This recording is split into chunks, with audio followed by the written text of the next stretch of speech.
Hello friends, welcome back to my channel. இந்த வீடியோவில் நம்ம ஒரு பாயாச ரெசிபி தான் பார்க்க போகிறோம். நம்ம சேனலை ஃபஸ்ட் டைம் பார்க்குற வியூஸ் ப்ளீஸ் சப்ஸ்கிரைப் பண்ணி வச்சுக்கோங்க. அப்போ தான் நான் போட்ட வீடியோஸ் எல்லாமே மிஸ் ஆகும், உடனே உங்களுக்கு நோட்டிஃபிகேஷன் வரும். இன்னும் நிறைய ஃப்ரெண்ட்ஸ் நம்ம சேனலை சப்ஸ்கிரைப் பண்ணாமலே பார்த்துட்ருக்கீங்க. ஸோ ப்ளீஸ் சப்ஸ்கிரைப் பண்ணிவிட்டு பாருங்கள். எல்லாருமே மாம்பழம், வாழைப்பழம், பலாப்பழம் வச்சு தனித்தனியாக பாயாசம் செஞ்சு சாப்பிட்ருப்போம். ஆனால் இன்றைக்கி இந்த முக்கனிகளையும் சேர்த்து நம்ம ஒரு பாயாசம் பண்ண போகிறோம். அதுக்கு நான் ஒரு மாம்பழம், ஒரு வாழைப்பழம், 5 பலாச்சொலை, அதாவது பலாப்பழச்சொலையும் எடுத்துருக்கேன். ஃபஸ்ட் இந்த பாயசம் பண்ணுறதுக்கு ஒரு கைப்பிடி அளவுக்கு பாசிப்பருப்பு எடுத்துக்கலாம். இந்த பாசிப்பருப்பை நல்லா செவக்க வறுத்து எடுத்துக்கலாம். பாசிப்பருப்பை எல்லா பாயசத்துக்கும் ராவா, அதாவது பச்சையாக போடுறதை விட இந்த மாதிரி லைட்டாக வறுத்து போட்டால் டேஸ்ட்டும் நல்லாயிருக்கும், ஃப்ளேவரும் நல்லாயிருக்கும். வறுத்த பாசிப்பருப்பை தண்ணியில் நல்லா வாஷ் பண்ணிவிட்டு ஒரு 4 to 5 விசில் வேக வச்சு எடுத்துக்கலாம். கூடவே ஒரு ஸ்பூன் ஜவ்வரிசி, அதையும் நல்லா வாஷ் பண்ணி சேர்த்துக்கலாம். பட் ஜவ்வரிசி சேர்க்குறது ஆப்ஷனல் தான். மாம்பழம், வாழைப்பழம், பலாப்பழத்தை இந்த மாதிரி குட்டி குட்டியாக பீஸ் போட்டு எடுத்து வச்சுக்கோங்க. இப்போ கேஸ் ஸ்டவ்வில் ஒரு கடாய் வச்சு அதில் கொஞ்சமாக நெய் ஆட் பண்ணிக்கலாம். இந்த நெய்யில் நம்ம கட் பண்ணி வச்சுருக்கிற முக்கனிகளையும் சேர்த்து நல்லா வதக்கி விடணும். இதை நம்ம நெய்யில் சேர்த்து வதக்கும் போதே நல்லா குழஞ்சிரும். இந்த பழங்கள்லாம் நல்லா குலைவாக இருந்தால் தான் பாயசத்துக்கு நல்லாயிருக்கும்.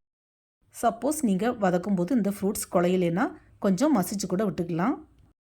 இந்த பழங்கள்லாம் நல்லா குலையிலேனா நம்ம சர்க்கரை, அதாவது வெல்லம் சேர்க்கும்போது கொஞ்சம் தேர்ன மாதிரி ஆயிரும். ஸோ சாப்பிடும்போது ரொம்பவும் கட்டி கட்டியாக பெரிய பெரிய பீஸாக இருக்கிற மாதிரி இருக்கும். ஆனால் பழங்கள்லாம் நல்லா குழஞ்சிடுச்சுன்னா வாயில் போட்டோடனே பாயாசம் அப்படி கரைஞ்சி போகிற மாதிரியே இருக்கும். இப்போ பழங்கள்லாம் நல்லா வதங்கி டிரான்ஸ்பரண்ட் ஆகிட்டு இந்த ஸ்டேஜில் கொஞ்சம் வெல்லம் சேர்த்துக்கலாம். வெல்லம் சேர்த்து நல்லா மிக்ஸ் பண்ணி விடணும்.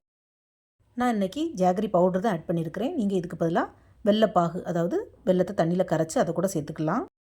நம்ம சேர்த்த சர்க்கரை நல்லா கரைஞ்சி இந்த மாதிரி வறண்டு வரணும். நிறைய பேர் வெல்லத்தை இந்த மாதிரி வரட்டி பண்ண மாட்டாங்க. ஆனால் இந்த மாதிரி வரட்டி பண்ணால் பாயசம் சீக்கிரமாக கெட்டு போகாது. ட்ரை பண்ணி பாருங்கள் ஃப்ரெண்ட்ஸ். சர்க்கரை இந்த மாதிரி நல்லா வறண்டு வந்ததுக்கப்புறமா நம்ம வேக வச்சுருக்கிற பாசிப்பருப்பை இது கூட சேர்த்துக்கலாம். நான் பாசிப்பருப்பையும் நல்லா குழைய வேக வச்சு தான் சேர்த்துருக்கிறேன். உங்களுக்கு வேண்டானா நீங்கள் ஒரு விசிலுக்கு முன்னாடி கூட வச்சு எடுத்துக்கலாம்.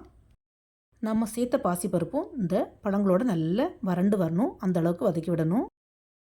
முக்கனிகளோட பாசிப்பருப்பும் வெல்லமும் சேர்ந்து வதங்கும் போது நல்ல ஒரு அரோமா வரும். வெல்லம் சேர்த்ததுக்கப்புறமா எக்காரணம் கொண்டும் தண்ணி சேர்த்துடக்கூடாது ஃப்ரெண்ட்ஸ்.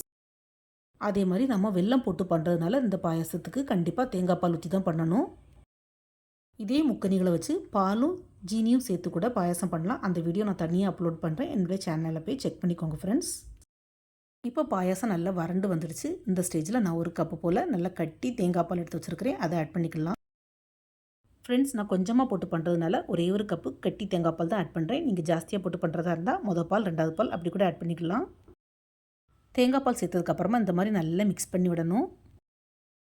தேங்காய் பால் சேர்த்து நல்லா மிக்ஸ் பண்ணி விட்டதுக்கப்புறமா பாயசம் நல்லா கொதி வரணும். அப்போ தான் தேங்காய் பாலோட ஃப்ளேவர் எல்லாம் பாயசத்தில் இறங்கும். நிறைய பேர் பார்த்திங்கன்னா தேங்காய் பால் சேர்த்த உடனே கொதி வர்றதுக்கு முன்னாடியே கேஸ் ஆஃப் பண்ணிடுவாங்க. ஏன்னா பாயசம் திரிஞ்சு போயிடும் சொல்லிட்டு. ஆனால் அப்படி எதுவும் இல்லை. இந்த மாதிரி நல்லா வறண்டு வந்தால் தான் பாயசம் டேஸ்ட்டும் நல்லாயிருக்கும், சீக்கிரமாக கெட்டு போகவும் செய்யாது. நாம் ஊற்றின தேங்காய் பால் நல்லா கொதித்து கொஞ்சம் சுண்டி வந்துடுச்சு. இந்த ஸ்டேஜில் கொஞ்சமாக ஏலக்காய் பொடியும் கொஞ்சமாக நெய்யும் ஆட் பண்ணிக்கலாம். ஃப்ரெண்ட்ஸ், நெய்யும் ஏலக்காய் பொடியும் சேர்த்ததுக்கப்புறமா இருந்ததை விட நல்ல ஒரு ஸ்மெல் வருது. இப்போ கேஸை ஆஃப் பண்ணிவிட்டு கேஷ்யூவும் கிஸ்மிஸும் நெய்யில் வறுத்து ஆட் பண்ணிக்கலாம். அவ்வளோதான், முக்கனி பாயசம் சூப்பராக ரெடி ஆகிட்டு சுட சுட சர்வ் பண்ண வேண்டியதான். நிறைய பேர் பாசிப்பருப்பு சேர்க்காமலே இந்த பாயசம் பண்ணுவாங்க. ஆனால் இந்த முக்கனி பாயசத்துக்கே பாசிப்பருப்பு சேர்த்து பண்ணுறது தான் ஹைலைட்டே. ஸோ ஃப்ரெண்ட்ஸ், நீங்களும் வீட்டில் இந்த முக்கனி பாயசத்தை கண்டிப்பாக ட்ரை பண்ணி பாருங்கள். உங்களுக்கு எப்படி வந்ததுன்னு உங்களுடைய ஃபீட்பேக்கை மறக்காமல் ஷேர் பண்ணுங்கள். இந்த வீடியோ பிடிச்சிருந்தால் மறக்காமல் SRV கலக்கல்ஸை லைக், ஷேர் அண்ட் சப்ஸ்கிரைப் பண்ணுங்கள். தேங்க்ஸ் ஃபார் வாட்சிங். பாய்.